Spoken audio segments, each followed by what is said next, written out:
What would you like to say on your own behalf today? Your Honor, I would just like to address the victims and the victims' family, and let you guys know how horrible I feel about, all the pain and sorrow. And there's so much regret, I have, but, I can't change the past. Just looking for the future, I just want you guys to know that I pray for each and every one of you and your families every day for the strength and endurance and hope that you guys, can forgive and, everything you guys went through make you stronger people, and hopefully I can, maybe get back to the community, and even though this is over, I just want you guys to know how bad I feel about everything that's happened to you. And I know that your life will be changed forever, but mine will be too. So why then have the wherewithal of seeing Mr. Pollack to blame somebody else for what happened? Your Honor, I will still maintain my innocence as not being the driver in this case and continue to maintain my innocence. I feel bad, deeply sorry to all the victims and their injuries, but I would still like to maintain my innocence throughout all of this, Your Honor. I saw the tape, right? I saw you getting out from the driver's side of that. I watched it probably 10 times, right, over and over. This is what you want to say. So you want to say that you're sorry to these people, but you're still maintaining that you were not the driver. Yes, Your Honor. Okay.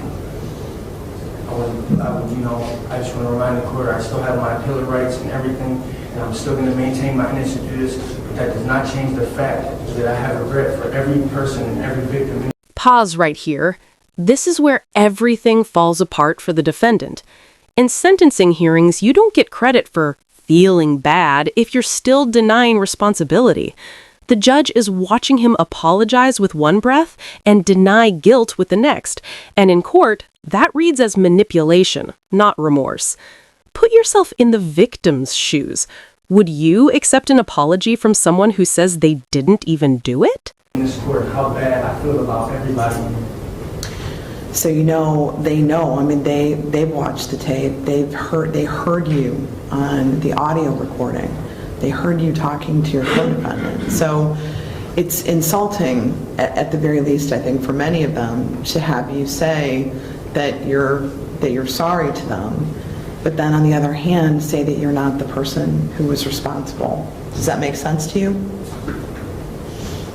Knowing that it could be frustrating from their perspective that we could see you, what appeared to be you, getting out of the driver's seat of that car, of that truck. We heard you on the tape talking about this incident and what happened.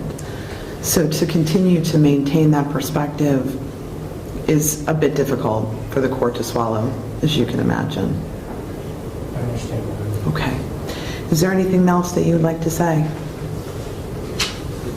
Anything else, Mr. Paul?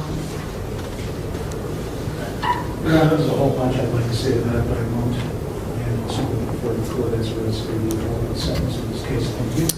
Thank you. So to begin with, I have reviewed your prior pre-sentence investigation, and I'm going to indicate that you have a rather extensive criminal history beginning in 1998 for burglary, gross sexual imposition in 2001, receiving stolen property in 2001, robbery 2002, domestic violence 2004, several counts of no driver's license, and that would be 2005 and 2005, a conviction for fleeing the scene, count 1 of that case, felonious assault, attempted felonious assault, receiving stolen property, 2005, assault and resisting arrest, 2005, domestic violence and resisting arrest in 2006, breaking and entering, theft, criminal damaging,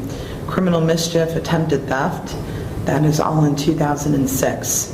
Receiving stolen property, count 1, felony 4 on 2006. Failing to comply, receiving stolen property, possessing criminal... Let this sink in. The judge just laid out over a decade of escalating crimes, and this isn't just background noise. In sentencing law, this criminal history is what turns a bad case into a catastrophic one. Every prior burglary, assault, and fleeing charge tells the court this person did not learn. Do you think someone with this record should ever get the benefit of the doubt again? Tools, 2006. Contributing to the delinquency of a minor. Grand theft of a motor vehicle, 2007. Obstructing official business, 2007. Receiving stolen property of a motor vehicle in 2007. 2008, breaking and entering. That would have also been additionally 2008, another count of breaking and entering, so 2 separate cases. And theft of a motor vehicle. 2010 in West Virginia, bringing stolen property into the state. Criminal damaging in 2010, receiving stolen property in 2011, driving under suspension, expired plates, fictitious plates, grand theft of a motor vehicle out of Eastlake. 2011, burglary and possessing criminal tools with, I might add, ammunition, a starter pistol, and 4 watches, similar to, as I recall, what was recovered in the van, if I'm not mistaken, Mr. Paul. 2011, failing to comply with the order or signal of a police officer. And of course, that brings us to where we are here today. So, additionally, I want to indicate for the record that I've reviewed the competency report and, of course, the defendant's criminal history. The court, having considered all of the required factors under 29, 11, 12, and 13, at this time sanctions the defendant in counts 1 through 13 to 10 years in the Lorraine Correctional Institution. In counts 14 through 26, 30 months on each of the 13 counts to be served consecutively to each other. Additionally, 3 years on the failing to comply, count 27. That will be served prior to and consecutively to the base counts, and consecutively to counts 14 through 26, and counts 1 through 13. 12 months on counts 30, 31, and 32, for a total of 35 and a half years in the Lorraine Correctional Institution. I'm going to give you credit for 243 days that you've served. Mr. Pollack, I'm going to remind you that you face 5 mandatory years of post-release control, which means the parole board will supervise. This is the moment the legal hammer drops. When a judge orders sentences to run consecutively, it means they're stacking time because they believe the defendant is a continuing threat. This isn't about one mistake. This is about removing someone from society to stop future harm.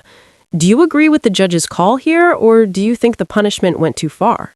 You for 5 years, and they can send you back to prison for up to half of any sentence that I've given to you if you violate any of their rules or regulations. The court imposes prison terms consecutively, finding that consecutive service is necessary to protect the public from future crime and to punish this defendant, and that consecutive sentences are not disproportionate to the seriousness of this defendant's conduct and to the danger that you pose to the public, and that at least 2 of the multiple offenses were committed in this case as part of 1 or more courses of conduct, and that the harm that you caused was so great and so unusual that no single prison term for any of these offenses committed as part of any course of conduct would adequately reflect the seriousness of this conduct. Mr. Pollack, I agree with Mr. Paul in the sense that 2011 failing to comply was something that the court took very seriously as I reviewed this case. Police chases are by far the most dangerous thing that the police officers encounter, and I looked at that article as well. Mr. Mullen and I were actually looking at it together. I had it in the back of my chambers when I was preparing for this case. One of the things that I realized is that as I was reviewing it, what you did that day was what every police officer instinctively is trained to review. They don't know who's in the car. They don't know what's in the car. And when you run, and when you ran that day, you could have been Ted Bundy. They don't know that. They don't know what they're going to find. What they know, however, is that you're not complying, and you have created and caused havoc in our society. You have hurt these people so tremendously that you've changed the course of hundreds of people's lives as a result of what you did that day. Drivers like yourself don't care about the safety of other people. What they care about is themselves, and that's what you cared about that night. And so you ultimately leave the responsibility of protecting the public on the roadway to the police officers that have to make spot decisions, like knowing that you created an accident the last time that you fled. We are so lucky that a family of 5 is not dead as a result of what happened. Had you entered Dover Center that night, you could have killed people. You could have killed any one of these people easily, and you almost killed 4 of them as a result of what happened. Your actions were absolutely irresponsible, and you were a menace to society. And at this point, I'm so incredibly disappointed that you have not taken responsibility for your actions and that you are maintaining, of course, the fact that there was another driver when we literally could clearly see that there was not another driver. We had a videotape and your words that we listened to in this courtroom. So I'm convinced at this point that you need to be taken off the streets. I'm afraid that you will kill people in the future. And I'm going to say to you at this point, you were remanded and you were ordered transported to Lorraine. I'm giving you credit for the time that you've served, and you have 30 days in which to perfect an appeal in this case. I'll order a transcript at state expense, and I will appoint appellate counsel for you. Good luck. Thank you, Your Honor. You haven't given any.